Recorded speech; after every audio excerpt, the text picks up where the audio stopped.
وہ بے یقینی سے غرائی۔ نہیں زمر، میں صرف اتنا کہہ رہا ہوں، کوئی تیسری چیز بھی ہو سکتی ہے۔ آپ کیوں ٹھنڈے دل سے اس بات پر نہیں سوچتی؟ ایک دفعہ فارس غازی کو بے گناہ تصور کر کے سوچیں، ہو سکتا ہے کسی نے انہیں پھنسایا ہو، یہ سب ایک سیٹ اپ ہو اور کچھ بھی نہ ہو۔ آپ ایک دفعہ، صرف ایک دفعہ اپنے مفروضات کو پیچھے کیوں نہیں کر لیتی؟ اگر واقعی آپ کسی کے دباؤ میں نہیں ہیں تو۔ مفروضات؟ وہ چلائی۔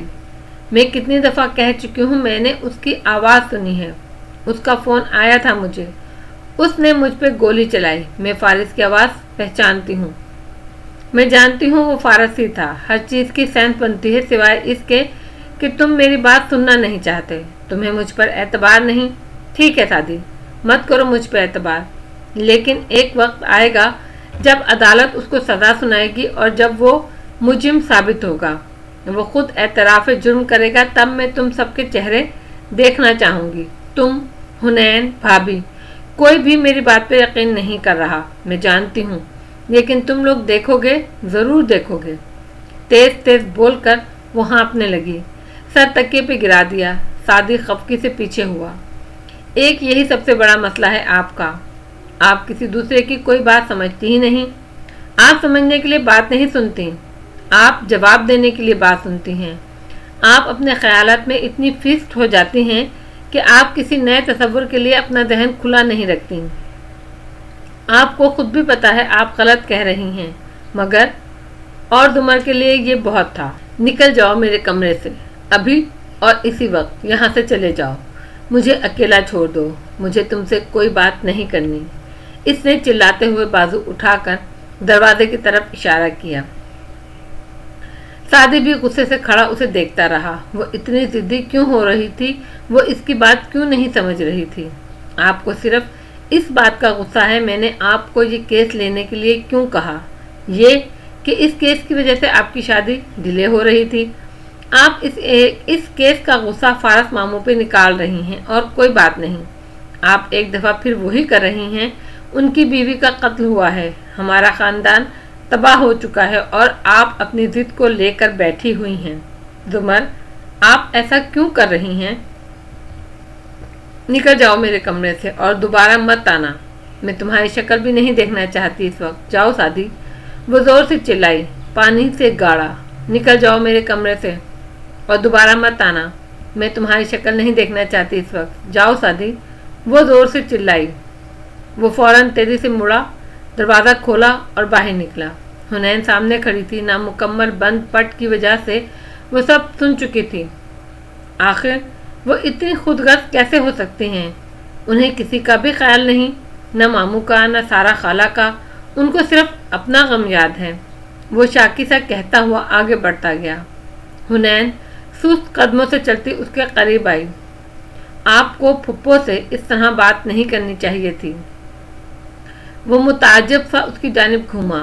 ان کے الزامات کی وجہ سے فارس ماموں کو پھانسی ہو جائے گی اور تم کہتی ہو کہ جو بھی تھا، آپ کو پھپھو سے اس طرح بات نہیں کرنی چاہیے تھی، کم از کم آپ کو نہیں، وہ کہہ کر مڑ گئی۔ سعدی نے خفگی سے سر جھٹکا، منہ میں کچھ بڑبڑایا اور آگے بڑھ گیا۔ حنین چلتی ہوئی دروازے تک آئی، ذرا سا درد سے اندر جھانکا۔ زمر اسی طرح لیٹی تھی، گردن سیدھی، وہ اوپر دیکھ رہی تھی اور وہ رو رہی تھی بری طرح۔ کبھی وہ اپنے ساتھ لگی نالیوں کو دیکھتی، کبھی مشینز کو، کبھی سفید چادر کو، کبھی ہاتھ میں لگے کنولا کو، اور آنسو ابل ابل کر آنکھوں سے گرتے جا رہے تھے۔ کہیں کوئی ہلکی سی سسکی بھی نکل جاتی تو وہ ہونٹوں پر ہاتھ رکھ کے اسے دبا لیتی۔ اس کے لیے یہ بہت شرمندگی کی بات تھی کہ کوئی اسے روتا دیکھ لے۔ وہ تو دادی کی ڈیتھ پر بھی سب کے سامنے نہیں روئی تھی، اکیلی کمرہ بند کر کے روئی۔ حنین کی آنکھوں میں آنسو آ گئے۔ وہ کافی دیر وہیں کھڑی رہی، اس کو چھپ کر زمر کو دیکھنے کی عادت برسوں سے تھی، مگر روتے ہوئے پہلی بار دیکھا تھا۔ کوئی تدبیر نہیں آتی، کوئی تصویر نہیں آتی۔ ندرت اور بڑے ابا زمر کے کمرے میں تھے اور سعدی باہر۔ وہ جان بوجھ کر زمر کے پاس اندر نہیں گیا۔ وہ اس سے ناراض تھا، مگر زمر نے اسے اندر بلایا بھی نہیں، ایک دفعہ کسی سے پوچھوایا بھی نہیں، منایا بھی نہیں۔ وہ خفا خفا سا باہر ہی بیٹھا رہا۔ وہ آج پہلے سے بہتر لگ رہی تھی، صحت میں نہیں جذباتی کیفیت میں۔ ٹیک لگا کر قدرے اٹھ کر بیٹھی، گھنگریالے بال پونی میں باندھے، خاموش اور سنجیدہ۔ سامنے ویل چیئر پہ موجود بڑے ابا کو اس کا ہر انداز اذیت دے رہا تھا۔ وہ دور کسی غیر مرئی نقطے کو دیکھتی بظاہر ان دونوں کو نظر انداز کر رہی تھی۔ ندرت خاموش تھی، سامنے کوچ پر بیٹھی تھی۔ زمر لاکھ عزیز سہی، فارس ان کا بھائی تھا اور وہ سادی کی طرح زمر سے جھگڑا کر کے اس پہ چیخ چلا کر ناراض نہیں ہو سکتی تھی۔ ذہن میں بار بار خیال آ رہا تھا، آخر وہ بھی تو فرحانہ کی بیٹی ہی نکلی، مگر وہ ظاہر نہیں کر رہی تھی، بالکل چپ، کسی نہ کسی مصلحت کی امید لیے۔ بڑے ابا نے ہاتھ بڑھا کر بیٹی کے ہاتھ کو تھاما۔ وہ بیٹھ کے قریب بیٹھے تھے، ان کی ضد پہ آج انہیں یہاں آنے کی اجازت ملی تھی۔ اس بے بس سے لمس پہ زمر نے چہرہ گھما کر ان کو دیکھا۔ وہ بہت کمزور اور بوڑھے لگ رہے تھے، اداس بھی۔ بیٹا، میں فارس کو جانتا ہوں، وہ ایسا کچھ نہیں کر سکتا، ضرور اس کو پھنسایا جا رہا ہے۔ انٹیلیجنس آفیسرز کو کون پھنسا سکتا ہے ابا؟ وہ بیزار ہوئی۔ کیوں؟ کیا وہ انسان نہیں ہوتے؟ ان کی کمزوریاں نہیں ہوتی؟ ان انٹیلیجنس آفیسرز کی فائلزوں کے انبار ہیں جو بے گناہ ہوتے ہوئے بھی نکالے گئے، پھنسائے گئے یا پھانسی چڑھ گئے۔ وہ سب سے الگ ہے کیا؟ ٹھیک ہے، آپ بھی یہی سمجھتے ہیں کہ میں جھوٹ بول رہی ہوں، حالانکہ سب سے بڑا نقصان میرا ہوا ہے۔ میں نے اس کے الفاظ سنے تھے، میں نے اس کی منت بھی کی تھی وہ میرے اوپر گولی نہ چلائے، وہ میری زندگی خراب نہ کرے۔ درد سے پھٹی آواز میں کہتے ہوئے اس کی آنکھیں سرخ پڑنے لگیں۔